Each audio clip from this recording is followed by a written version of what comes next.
दोस्तों, क्या आप जानते हो कि इंडिया के रिन्यूएबल एनर्जी ड्रीम में विंड पावर कितना बड़ा रोल प्ले कर रहा है? और एक कंपनी जिसे कुछ साल पहले तक लॉस मेकिंग बोला जाता था, आज वही कंपनी बन गई है profit making. Hi friends, welcome back to my channel. आज हम बात करेंगे इनॉक्स विंड की। इस वीडियो में हम देखेंगे कैसा इनॉक्स विंड ने सिर्फ 2 साल में अपना पूरा बिजनेस टर्न अराउंड कर दिया। तो वीडियो एंड तक जरूर देखना, क्योंकि हम डिस्कस करेंगे कंपनी का बिजनेस मॉडल, रेवेन्यू और प्रॉफिट ट्रेंड्स, मैनेजमेंट की strategy, red flags, green flags और 5 साल के फाइनेंशियल ट्रेंड्स। हर बार की तरह सिर्फ चार्ट से समझेंगे डेटा की कहानी, नंबर से नहीं। अगर आपको ऐसी ही educational data driven stock analysis पसंद है तो चैनल को सब्सक्राइब कर लो, क्योंकि हर थर्सडे और संडे मैं लाता हूं आपके लिए एक नया फंडामेंटल एनालिसिस वीडियो। और एक इम्पॉर्टेंट बात, ये वीडियो सिर्फ एजुकेशनल और एनालिसिस पर्पस के लिए है, इसे इन्वेस्टमेंट एडवाइस ना समझे। चैनल पर वीडियो सेक्शन में लेटेस्ट फंडामेंटल एनालिसिस और लेटेस्ट न्यूज़ के वीडियो भी मिल जाएंगे। ऊपर आई बटन को क्लिक करके देख सकते हो। तो चलिए शुरू करते हैं। पहले जान लेते हैं कंपनी के बारे में। इनॉक्स विंड 2009 में एस्टैब्लिश हुई थी और ये इंडिया की leading integrated wind energy solution provider है। कंपनी का मतलब यहाँ सिर्फ विंड टरबाइन बनाना नहीं है, बल्कि पूरे प्रोसेस को हैंडल करना, मैन्युफैक्चरिंग, ईपीसी यानी इंजीनियरिंग, प्रोक्यूरमेंट और कंस्ट्रक्शन और लॉन्ग टर्म मेंटेनेंस तक। ये इनॉक्स जीएफएल ग्रुप का पार्ट है। ये डाइवर्सिफाइड इंडस्ट्रियल ग्रुप जिसमें इनॉक्स ग्रीन एनर्जी सर्विसेज और इनॉक्स रिन्यूएबल सॉल्यूशंस भी आते हैं। इसका हेड ऑफिस है नोएडा में और कंपनी दोनों जगह पे लिस्टेड है, एनएससी और बीएससी।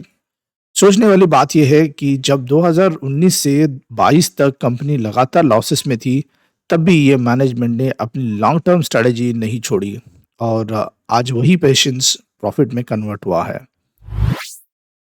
तो चलिए दोस्तों, बात करते हैं इनॉक्स विंड के कोर प्रोडक्ट्स और सर्विसेज की।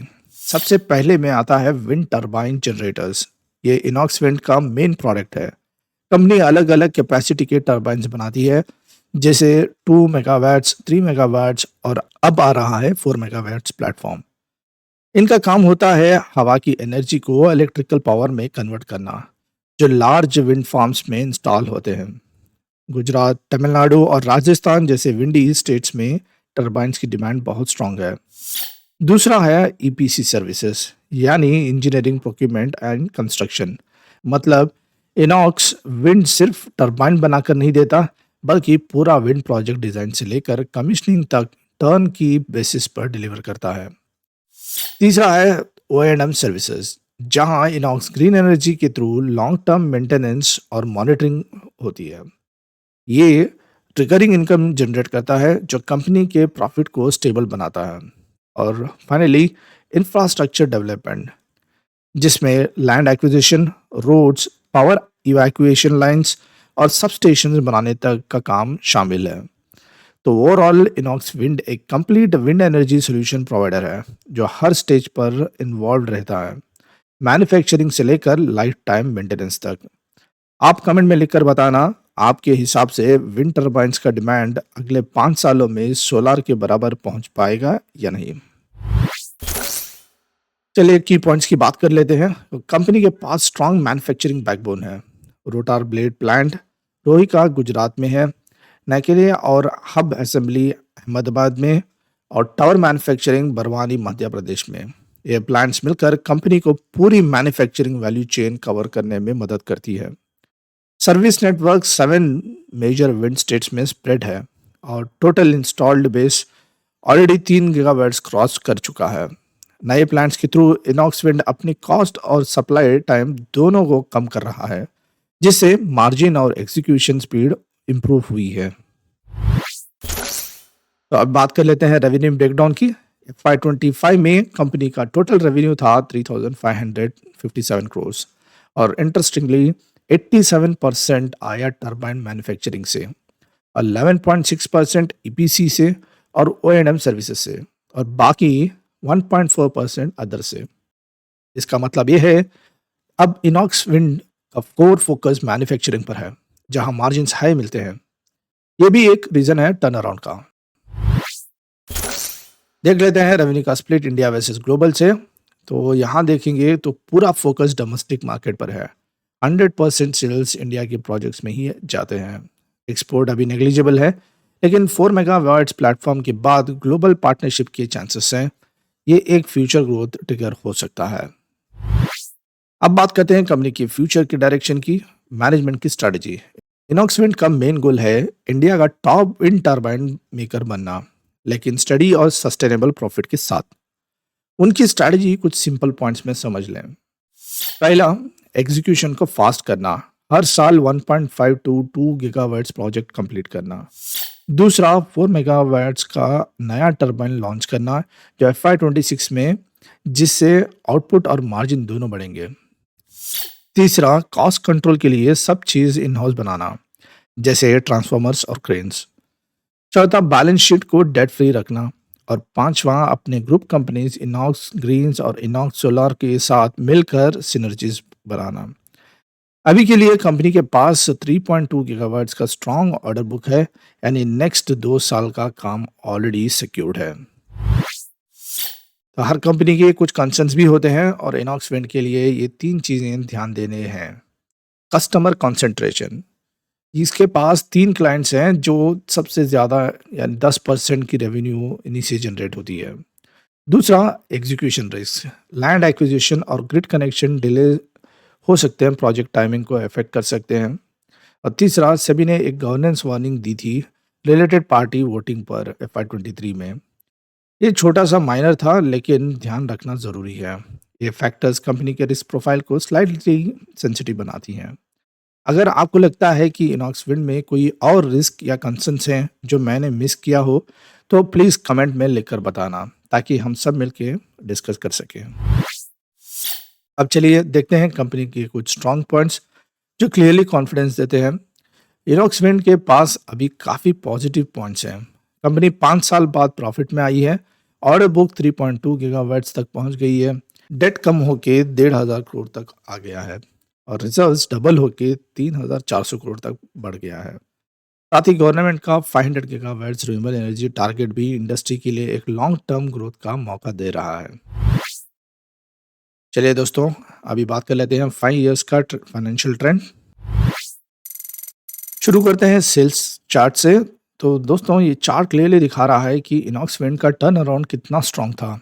FY21 में कंपनी का सेल्स सिर्फ 700 करोड़ था और FY25 में बढ़कर 3,500 करोड़ तक हो गया, यानी 5 टाइम्स ग्रोथ सिर्फ 2 साल में। ये growth mainly 3 megawatts turbine platform और फास्ट प्रोजेक्ट एग्जीक्यूशन की वजह से आया है। अब लगता है कंपनी ने अपनी रफ्तार वापस पकड़ ली है। बात कर लेते हैं ऑपरेटिंग प्रॉफिट मार्जिन की। FY21 से FY23 तक कंपनी का ऑपरेटिंग प्रॉफिट मार्जिन 0 था, मतलब सारी मेहनत के बाद भी प्रॉफिट नहीं बना पा रही थी। लेकिन FY24 में मार्जिन जंप करके 15% और FY25 में और भी बढ़कर 21% तक पहुंच गया। इसका मतलब है अब कंपनी सिर्फ सेल्स नहीं बढ़ा रही है, बल्कि हर सेल पर प्रॉफिट भी कमा रही है। अब चैनल को सब्सक्राइब नहीं है तो जल्द से जल्द चैनल को सब्सक्राइब कर लो। दोस्तों, यहाँ पे देख सकते हैं विनॉक्स विंड की टर्न अराउंड कहानी।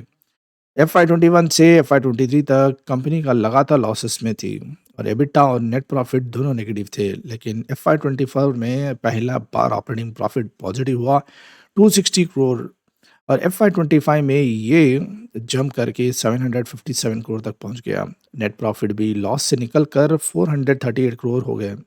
अगर सिंपल वर्ड्स में कहूँ तो कंपनी ने अब सिर्फ लॉस से प्रॉफिट नहीं निकाला, बल्कि अपनी अर्निंग क्वालिटी भी सुधार दी है। यानी अब हर प्रोजेक्ट से पैसा बचा भी रही है और कमा भी रही है। चलिए देखते हैं बैलेंस शीट की पिक्चर, रिजर्व्स और बोरोइंग्स। ये चार्ट इनॉक्स विंड के बैलेंस शीट में एक रियल इंप्रूवमेंट दिखाता है। FY21 में कंपनी पर 1,500 करोड़ का डेट था और रिजर्व सिर्फ 1,000 थे, यानी कंपनी हेवीली लेवरेज थी। लेकिन FY25 तक पिक्चर बिल्कुल बदल गई है। रिजर्व्स बढ़कर 3,423 करोड़ और बोरिंग्स घटकर 1,500 करोड़ रह गए। यानी अब कंपनी के पास अपने पैसे ज़्यादा हैं, उधार कम। और सिंपल शब्दों में कहूँ तो इनॉक्स विंड ने अपनी बैलेंस शीट को स्ट्रॉन्ग और हेल्दी बना लिया है। चलिए दोस्तों, ईपीएस भी देख लेते हैं। और यहाँ पे देख सकते हैं ईपीएस लगातार 4 सालों तक नेगेटिव में रहा और 25 में और ये आ गया है 3.23 पे, यानी पॉजिटिव टर्नआउट रहा। चलिए अब एक वैल्यूएशन चेक पे भी नज़र डाल लेते हैं। कंपनी का आरओसीई है 11.5% और आरओई है 11.7%। मतलब बिजनेस अब एफिशिएंटली कैपिटल यूज़ कर रहा है। इंडस्ट्री पी लगभग 49.9 है, जबकि इनॉक्स विंड की पी 52.4 है। थोड़ा प्रीमियम है लेकिन जस्टिफाई करता है क्योंकि कंपनी टर्न अराउंड फेस में है और ग्रोथ विजिबल है। और सबसे अच्छी बात, डेट टू इक्विटी रेशियो 0.30 है, यानी बैलेंस शीट लाइट और स्टेबल है। चलिए अभी शेयर होल्डिंग पैटर्न भी देख लेते हैं। मार्च 2025 में प्रोमोटर्स के पास 48.27% होल्डिंग थी। जून 2025 में थोड़ा घटकर 44.18% हो गई है। एफआईएस की होल्डिंग 15.6 से घटकर 13.7% हो गई है और डीएस भी हल्का सा रिडक्शन हुआ है और पब्लिक शेयर होल्डिंग बढ़कर 26 पॉइंट से 32.9% तक आ गई है। तो इनॉक्स विंड का शेयर 2020 तक लगातार गिरता रहा, लेकिन टर्न अराउंड के बाद स्टॉक ने ज़बरदस्त रैली दिखाई है। 2023 से 24 में प्रॉफिट रिटर्न करते हैं 40 से बढ़कर 220 तक पहुंच गया। अभी 150 के आसपास स्टेबल है, यानी मार्केट कंपनी के कमबैक को रिकॉग्नाइज कर रहा है। दोस्तों इस वीडियो को कंक्लूड करते हैं। इनॉक्स विंड के पूरे टर्नअराउंड को जर्नी को सिंपल तरीके से समझते हैं। कंपनी ने 5 साल काफ़ी टफ फेस दिखाया, लॉसेस और फाइनेंशियली स्ट्रगल के साथ। फिर ग्रेजुअली फाइनेंशियल इंप्रूव होने लगे। रेवेन्यू, मार्जिन और कैश फ्लो सब बेटर हुए।